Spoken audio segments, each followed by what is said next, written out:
Hello students, welcome to Shiny Maths. 9ஆம் வகுப்பு பயிற்சி 8.2ல முதல் கொஸ்டின் பார்க்கலாம்.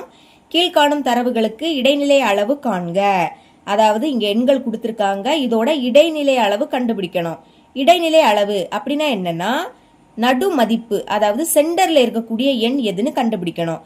அது கண்டுபிடிக்க தந்திருக்கக்கூடிய எண்களை ஃபர்ஸ்ட் ஏறு வரிசையில எழுதிக்கணும். எழுதிக்கலாம். ஏறு வரிசை இஸ் ஈக்குவல் டு ஏறு வரிசை அப்படின்னா என்னன்னா சிறிய எண்ல இருந்து பெரிய எண் வரைக்கும் எழுதணும். அப்ப இதுல இருக்கிறதுலயே சின்ன எண் என்னது 21, அதை முதல்ல எழுதிக்கணும். இனி 21க்கு அடுத்த பெரிய எண் என்னன்னா 41, அதை எழுதிக்கலாம். 41 41க்கு அடுத்த 43 வரும். 43க்கு அடுத்த 47 வரும். 47 இங்க 2 வாட்டி இருக்கு, அப்ப நம்மளும் 2 வாட்டி எழுதிக்கணும். சரிங்களா? இப்போ 47க்கு அடுத்த 53, 53க்கு அடுத்த 62, 62க்கு அடுத்த 71, கடைசியா 83. இந்த மாதிரி சிறிய எண்ல இருந்து பெரிய எண் வரைக்கும் வரிசை எழுதிக்கோங்க. அடுத்து எண்ணோட மதிப்பு கண்டுபிடிக்கணும். எண் அப்படின்னா என்னன்னா உறுப்புகளின் எண்ணிக்கை. இதுல எத்தனை உறுப்பு இருக்குன்னு எண்ணி எழுதணும். எண்ணுங்க. 1 2 3 4 5 6 7 8 9. 9 உறுப்பு இருக்கு, அதனால 9ன்னு எழுதிக்கிட்டேன். இப்போ 9 ஒற்றைப்படை எண், அதை பிராக்கெட்ல எழுதிக்கணும். எழுதிக்கலாம். ஒற்றைப்படை எண்.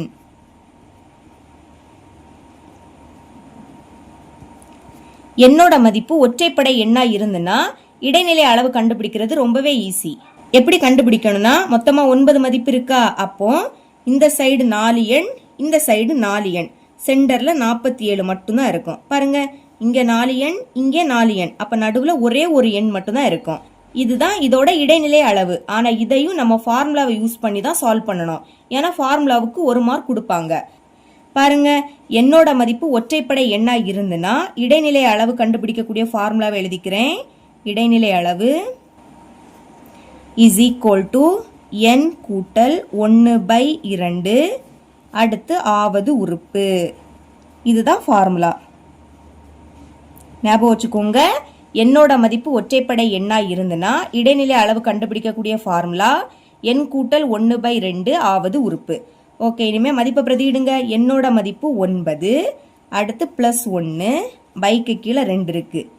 இனி ஆவது உறுப்புன்னு எழுதிருங்க. அடுத்து 9ஐயும் 1ஐயும் கூட்டுனா 10, பைக்கு கீழே 2 இருக்கு. இனி ஆவது உறுப்பு கேன்சல் பண்ணலாம். 2ஆம் வாய்ப்பாடு கேன்சல் ஆகும். O 2 2, I 2 10. இதுக்கு மேல கேன்சல் பண்ண முடியாது. மேல பாக்கி 5 இருக்கு, கீழே 1னா எழுதிக்காண்டாம். அடுத்து ஆவது உறுப்பு. இப்போ 5வது உறுப்பு, அதாவது என்னன்னா ஏறு வரிசையில் எழுதியிருக்கோம் பாத்தீங்களா, இதுல 5வது உறுப்பு தான் இடைநிலை அளவு. பாருங்க, 1 2 3 4 5. பாத்தீங்களா, 5வது உறுப்பு என்ன இருக்கு, 47. இதுதான் இதோட ஆன்சர். அப்போ therefore இடைநிலை அளவு is equal to 47. இவ்வளவுதான் இந்த சம்.